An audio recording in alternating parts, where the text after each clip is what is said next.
Who doesn't love a glorious red apple? Or a plump strawberry? Or fresh and juicy coconuts?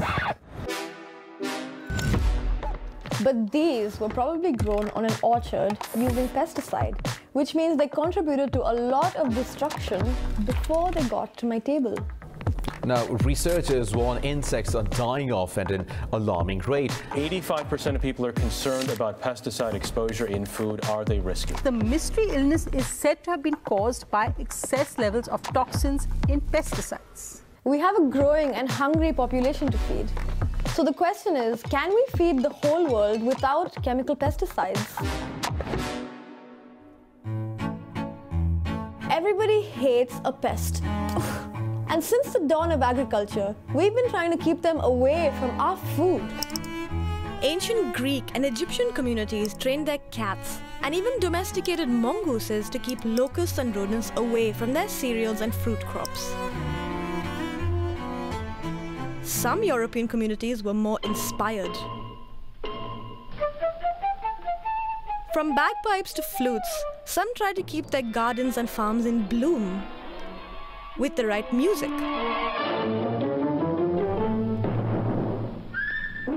But even in the 20th century, we saw ludicrous methods of pest control. Like in China, where the entire country declared war on mosquitoes, flies, sparrows and rats, killing millions of each. Keeping pests away in whatever way possible has been necessary to avoid famines and increase food availability. But pest control really blew up in the global north in the post-war pesticide era, where chemicals were synthesized from organic compounds and used widely for the first time. This was a huge leap forward as crop yields shot up and the developing world had its so-called Green Revolution. Chemical fertilizers and pesticides flooded the market, and high-yielding seeds began to be used across the global south. Some estimates say it saved over 100 million lives in countries that were on the verge of a food crisis. For a while, economies prospered as more people were fed. It seemed like a magical solution had been found. Lately, however, this method of farming has seen a lot of critics. The one thing you're not allowed to think the Green Revolution is some magical chemical intervention that succeeded in feeding the world, because we've never reached that stage under the past 200 years for sure. Raj Patel is a well-known food expert who believes the Green Revolution has caused more damage than good in the long term. Yield is getting more per unit of area of any given crop. Now, you can do that by improving the genetics of the crop and then throwing chemicals at the ground, and for a while that might work. In the long term, of course, what you end up with is causing all kinds of soil chemistry problems. And so, for example, in Punjab in India right now, in the epicenter of the Green Revolution, you see soil fertility plummeting. One intrinsic problem is the way in which pesticides work. You have this thing that is called the pesticide treadmill. The more pesticide you apply, the more you need to apply. It's almost like a junkie. You get addicted to it, no? The more you take, the more the less effective it becomes, and the more you need to apply. Yvette Perfecto has spent her career studying herbivores and pests and how they react and respond to pesticides. It's like us evolving resistant to an antibiotic, no? They are effective to some extent, but then eventually, especially if you abuse them, then you evolve resistant to them. The same thing happened with insects. They evolve resistance to the pesticides. So the more you apply, the more resistant the population become, and the less effective the pesticide becomes. Coating the soil indiscriminately also leads to other species dying off. In the last 30 years, global insect populations around farms have declined by up to 75%. And that's not all.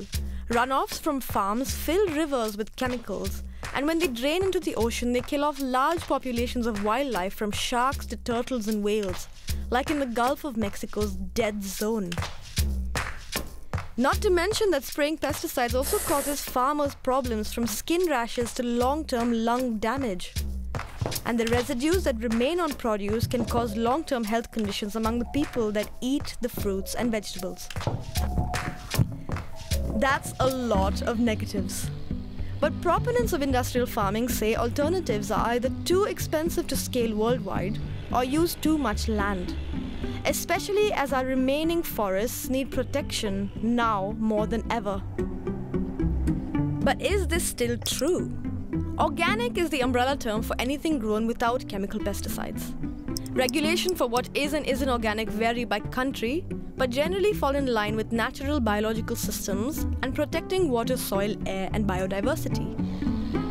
Organic farming methods can include introducing natural predators to keep pests away, or growing multiple crops to improve soil health, and even using organic pesticides that are generally less toxic than chemicals. This does lead to more land needed for agriculture and less yield overall. The jury's still out on whether organic food is actually much more nutritious. But what is certain is that organic vegetables contain far fewer pesticide residues and are therefore healthier. But there are a lot of grey areas. Organic farms can be small scale and cater to local communities, or they can be large and industrial, transporting food over large distances, sometimes overseas. So not all organic farms mean local and happy and pure. With so many ifs and buts, how do the two compare? We had looked at 40 years of all the studies done comparing organic with conventional farming. Reginald and his team found that while conventional farms produce 10 to 20% higher yields, organic farming is not only better for the environment, but, and most surprisingly, it was more profitable, significantly so. And part of that reason is because organic farmers get a premium for their food. They get more money for their food. Over that 40-year period between 1975 and 2015, the premium averaged about 30% more. This high price of organic food can't be ignored though. Eggs cost up to 3 times more in Germany, where I live, for example. Organic milk is double the cost of conventional milk. But at the moment, of all the farmland around the world, the share of completely organic farms is just 1.5%. As this grows, the price of organic produce is expected to fall to make organic food more accessible.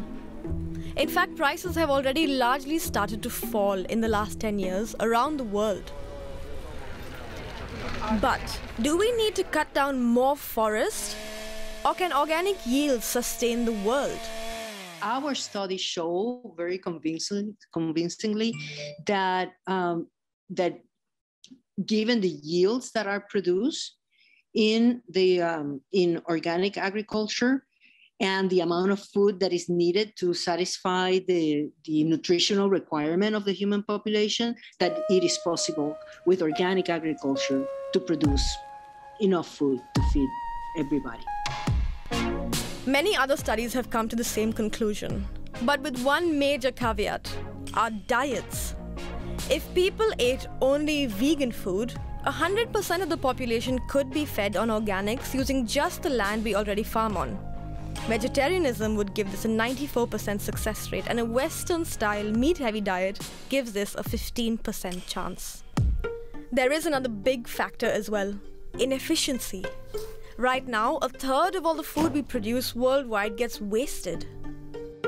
And we also basically produce a lot of, I wouldn't call it food, but there's a lot of grain that's produced to feed cars for ethanol or, biofuels. A good example of inefficiency of land use is corn.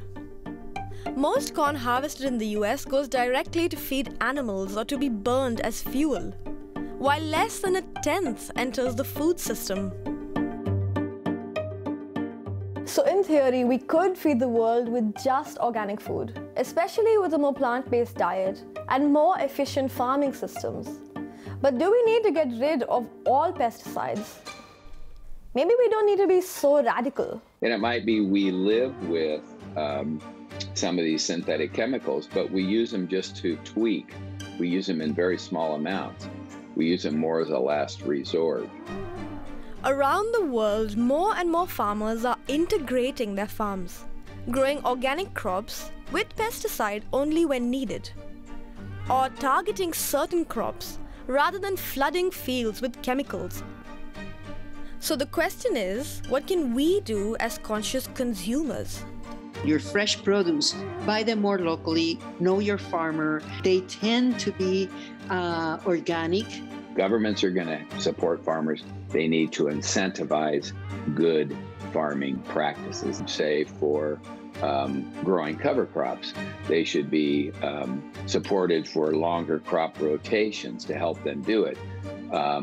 They should be supported to convert to these more integrated and organic systems. The best thing that you can do as an individual is to join a movement. Whether that movement is the International Peasant Movement, La Via Campesina, which has hundreds of millions of landless workers, farmers, peasants, and supporters around the world, or whether it's some of the other movements making dramatic calls for systemic change in the way that we are operating.